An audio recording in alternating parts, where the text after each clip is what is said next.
ABC juice நான் குடிச்சிட்ருக்கேன். So நான் healthy ஆக ஆரம்பிச்சிட்டேன் அப்படின்னு நினச்சிட்ருக்கிற அவங்களுக்காக நான் சொல்கிறேங்க.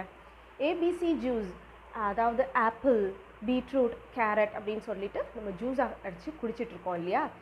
இது எல்லாமே நல்லது தாங்க.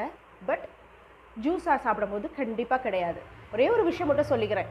ஜூஸ் யாருக்காக அப்படின்னா, ரொம்ப நோய்வாய்ப்பட்டு பெட்ரிடனாக இருந்து சாப்பாடு சாப்பிட முடியாமல் அவங்களுக்கு இன்ஸ்டண்ட்டாக எனர்ஜி வேணும். ஸோ ஏதாவது சம்திங் நம்ம ஜூஸாவது கொடுத்து அவங்களுக்கு ஒரு எனர்ஜி கொடுக்கலாம். அதாவது ரொம்ப டீஹைட்ரேஷன் ஆகிட்டாங்க, எலக்ட்ரோலைட் இம்பேலன்ஸ் எல்லாம் ஆயிடுச்சு. ஸோ அந்த டீஹைட்ரேஷனை சரி பண்ணணும், அவங்களுக்கு கொஞ்சம் எனர்ஜி கொடுக்கணும். அவங்களால சாப்பிட முடியாதுன்றவங்களுக்காக மட்டும்தாங்க ஜூஸ். மற்றபடி ஆப்பிளை தனியாக சாப்பிடுங்க, பீட்ரூட்டை தனியாக சாப்பிடுங்க, கேரட்டை தனியாக சாப்பிடுங்க. அன்குக்டாக சாப்பிட்றது ரொம்பவே நல்லது. But comparatively juice is not healthy at all.